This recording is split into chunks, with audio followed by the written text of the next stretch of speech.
আসসালামু আলাইকুম প্রিয় স্বপ্নবাজ ভর্তি যোদ্ধারা। রাজশাহী বিশ্ববিদ্যালয়ের ভর্তি পরীক্ষায় তোমাদের সিলেকশন পদ্ধতি উঠে যাবে। তাহলে তোমাদের সিলেকশন পদ্ধতি যদি উঠে যায় তাহলে তোমরা কিভাবে জানবে যে কতজন শিক্ষার্থী রাজশাহী বিশ্ববিদ্যালয়ে ভর্তি পরীক্ষায় অংশগ্রহণ করতে পারবে?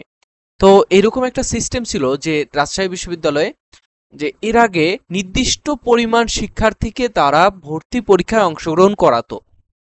অর্থাৎ প্রত্যেকটা শিফটে বা প্রত্যেকটা ইউনিটে তারা 40,000, 50,000, 70,000, 60,000 এইভাবে শিক্ষার্থীকে ভর্তির জন্য আহ্বান করত, ভর্তি পরীক্ষার জন্য আহ্বান করত। কিন্তু এই বছর এই সিলেকশন পদ্ধতিটা থাকবে না।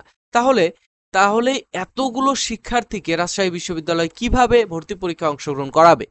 তো সেই পদ্ধতিটাই এখানে আমরা দেখব যে তারা কি সলিউশন দিয়েছে।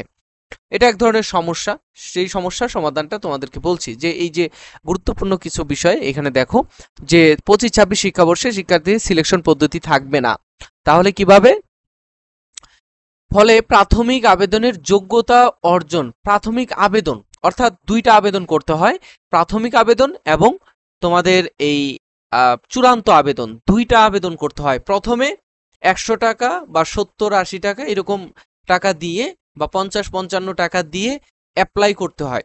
অ্যাপ্লাই করার পরে তোমার রেজাল্ট অনুসারে, তোমার আগের সিস্টেমটা এরকম ছিল যে তোমার রেজাল্ট অনুসারে তারা প্রথম থেকে প্রতি শিফটে 40,000 বা প্রতি ইউনিটে 40,000, 60,000, 70,000 এরকম স্টুডেন্টকে তারা অংশগ্রহণ করাতো ভর্তি পরীক্ষায়।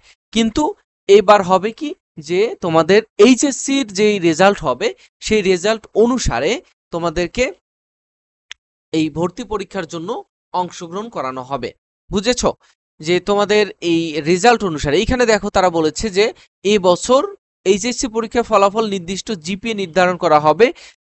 যারা সেই জিপিএ অর্জন করতে পারবে তারাই রাজশাহী বিশ্ববিদ্যালয়ের ভর্তি পরীক্ষায় আবেদন করতে পারবে। বুঝছো বিষয়টা?